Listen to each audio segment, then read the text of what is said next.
नरेंद्र। मैं हूं एंकर चांदनी Jain, Jain media production के साथ।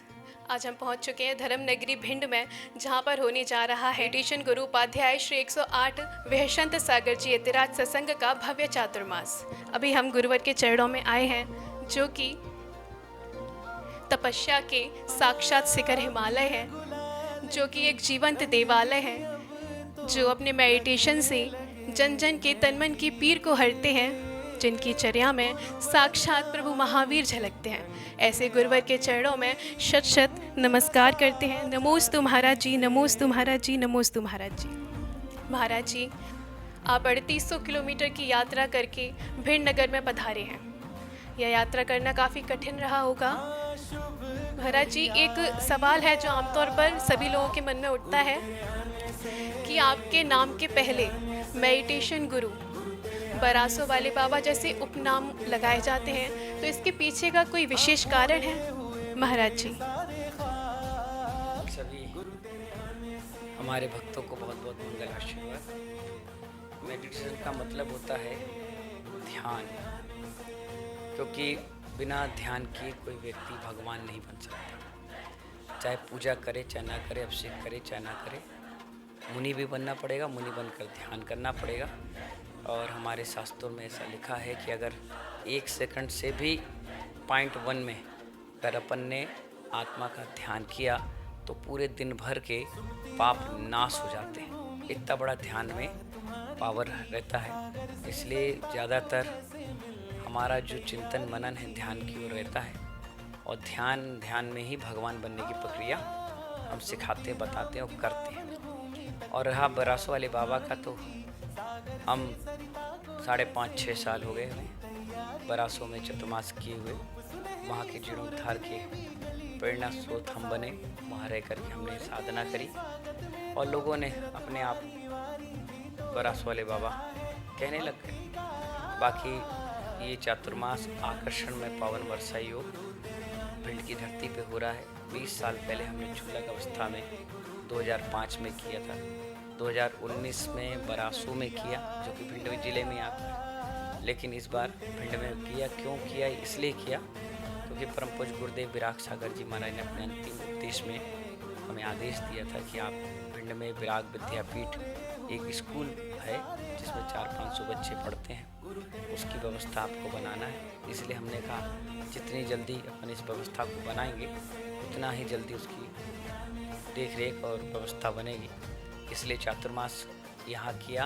अपने भक्तों को कहा कि भैया चातुर्मास हम कर रहे हैं, सबको सहयोग करना है। करीब 75 कलश तो हमारे आने से पहले ही बिना बोली के बुक हो चुके हैं।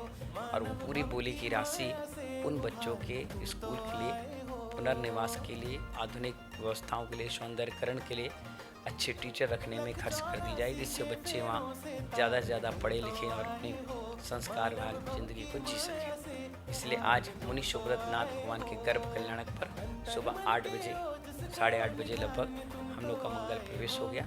आज हमने आहार हो गया। कल हमारा यहाँ उपवास रहेगा और उपवास के साथ दिशा बंधन के साथ 25 किलोमीटर की सीमा लेकर हम त्याग तपस्या के साथ यहाँ पर बैठ के साधना करेंगे। और साधना के बाद दीपावली होगी और दीपावली के बाद उस बीच में भी आसपास मंदिरों के जीर्णोद्धार हैं, कार्यक्रम हैं, व्यवस्थाएं, उस सब में रहेंगे। 4 टाइम क्लासें भी पढ़ाएंगे। अपने 50 उपवास का संकल्प भी है, वो भी पूर्ण करेंगे। सब चीज़ बढ़िया अच्छे से अच्छा चलेगी, सब गुरुओं के आशीर्वाद से संपन्न। महाराज जी, एक प्रश्न और है मेरा कि जैसे आपका पिछली बार 2024 वाला वर्षा योग आगरा में हुआ था, जिसका नाम था अर्पितमय वर्षा योग। इस बार आपका चातुर्मास भिंड नगर में हुआ है और इसका नाम है आकर्षणमय वर्षा योग। तो इन नामों के पीछे क्या कोई विशेष कारण है? जैसे अर्पितमय था तो वहाँ की समाज भी अर्पितता के साथ लग गई, तो वहाँ 7 मंदिरों के जीर्णोद्धार का कार्य हुआ, 7 भवन वहाँ बनवाए और एक स्कूल VSPS वैशंत सागर पब्लिक स्कूल का निर्माण चल रहा है। और इससे पहले हम लोग डबरा में थे तो डबरा में आरोग में था, उससे पहले भोपाल थे तो अरहम में था, उससे पहले हम लोग यहाँ करहल में थे तो करहल में दूसरा नाम था, इटावा में थे तो इटावा दूसरा था। बरासों में थे तो अरहंत में था। तो जो नाम रखते हैं वही उसकी व्यवस्थाओं के हिसाब से रखते हैं। इस बार आकर्षण है तो आप देखिए हिंदुस्तान में 1000-1200 चतुर्मास हो रहे होंगे, 10-15 हज़ार भी हो रहे हैं, पता नहीं। दिगंबर रामनाव में तो 400-500 करीब चल रहे हैं। तो कहीं भी हो रहा है तो कहीं भी शुरुआत में कोई प्रोजेक्ट नहीं आते, लास्ट में पब्लिक जुड़ती है, माहौल बनता है, उसके बाद प्रोजेक्ट आते हैं। लेकिन जिसका नाम यथा रूप कहते हैं अपन, तो आकर्षण का मतलब एक आकर्षण ये है कि यहाँ ऑलराउंडर पूरी व्यवस्था चलेगी।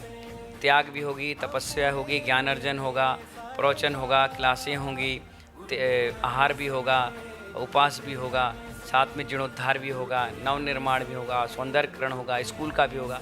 कहने का मतलब हर तरीके से यहाँ व्यवस्था होगी और बिना बोली की होगी, बोली नहीं लगेगी।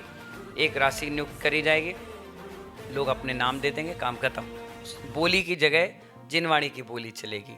और आकर्षण ये भी है कि पहला ऐसा चतुर्मास आप देख रहे होगे जिसमें अभी तक 75 कलश अपने आप बुक हो गए, अपने आप बुक हो गए, मैसेज में ही पूरे बुक हो गए। मंच तक भी हम अभी एक घोषणा नहीं करी। पहला कलश बॉम्बे जा रहा है, दूसरा और तीसरा आगरा जा रहा है, फिर लाइन से 15 कलश हैं आचार्य विराग सागर जी महाराज के नाम से चारों तरफ जा रहे हैं। फिर उसके बाद आचार्य विशुद्ध समाज के नाम से कलश 50 हैं, 30-35 बुक हो गए हैं। उपाध्याय भैसन सागर के महाराज के नाम से कलश है, सरस्वती कलश हैं। तो ऐसे कलश वो नाम के हिसाब से जा रहे हैं, बोलियाँ नहीं लग रही, स्वेच्छा से लोग राशियाँ बोल रहे हैं और कलश लेके जा रहे हैं। उन्हें सभी को मालूम है कि सारी राशि जीर्णोद्धार और नवनिर्माण और स्कूल के लिए लगा दी जाएगी। महाराज जी, हमने सुना है बरासों वाले बाबा का बहुत ही चमत्कार है, तो ऐसा क्या चमत्कारिक है वहाँ पर, कृपया प्रकाश डालिए। आज से 20 साल पहले हम लोग भिंड में चतुर्मास करने आए थे। तो चतुर्मास के बाद जब यहाँ से ग्वालियर जा रहे थे तो रास्ते में पानी गिरा, मौसम था, हम क्षुल्लक थे तो शरीर गीला हो गया, कपड़े थे शरीर में, तो ठंडक गर्म के चक्कर में शीत हो गया। साल भर तक वो रहा।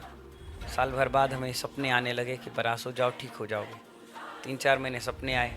तो ग्वालियर से चलकर हम जब बरासो पहुँचे, वहाँ सपने आए कि आप उपवास करो तो आप ठीक हो जाओगे। हमने उपवास किया, हम ठीक हो गए। उसी दिन हमने भगवान के चरण पकड़ कर कहा, भगवान जिस दिन मैं इस लायक बन जाऊँ कि इस क्षेत्र का जीर्णोद्धार करूँ तो मुझे आवाज़ देना, मैं आऊँगा। और 12 साल तक हम दिल्ली में रहे, 11 साल तक। तो सब कुछ हम भूल गए थे, सब कुछ ठीक हो गया था, कोई ज़रूरत ही नहीं पड़ी।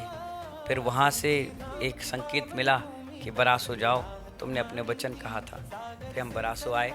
यहाँ आने के बाद इस तीर्थ क्षेत्र पर रुके। 8 दिन देवताओं ने हमें जाने नहीं दिया। आखिरकार हमें यहीं चतुर्मास करना पड़ा। और चतुर्मास में रात के स्वप्न आते थे कि ये बोलो, इससे बोलो, ऐसे बोलो, सब काम होता जाएगा। और आप देखिए इतना बड़ा जीर्णोद्धार 10-12 करोड़ रुपए की लागत से हमने कराया। कोई इंजीनियर नहीं, कोई आर्किटेक्ट नहीं, कोई ठेकेदार नहीं। जैसे स्वप्न आता गया वैसा हम काम कराते गए। और आज सुंदर बरासो नहीं, महातीर्थ बरासो बन गया। और वहाँ जब भी हम बैठते हैं और जिस व्यक्ति को जो कह दिया, जो बोल दिया, जो आशीर्वाद दे दिया, उसको फल जाता है। लोग कहते हैं महाराज ने चमत्कार कर दिया। हम क्या चमत्कार करें, आपकी श्रद्धा भक्ति ही चमत्कार पैदा कर देती है। धन्यवाद महाराज जी, आपने इतना अच्छा मार्गदर्शन दिया।